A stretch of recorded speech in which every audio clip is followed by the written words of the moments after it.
আনারস কিনে নিয়ে যাই। দাম কম আছে না কেমন আছে দেখি। নিজে করে ফেস দেখানো যায় না সামনে কেমন আছে।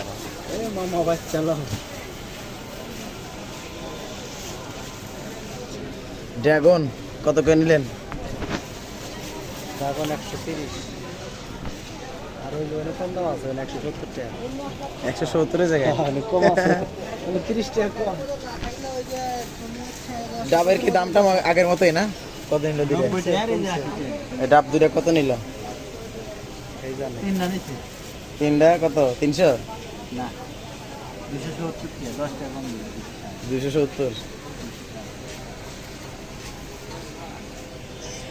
ডাবলি একটা হলো 70 টাকা ডাব 70 তিনটা যদি 270 টাকা হয় তাহলে দুইটা মাল 170 টাকা দাম। একটা তো তিনটা যেহেতু নিচে, এই ছোটগুলা ওরমই নিব। তিনটা যেহেতু নিচে একটা তো ফ্রি দেওয়ার কথা নাকি? হ্যাঁ যাই বগা ফ্রি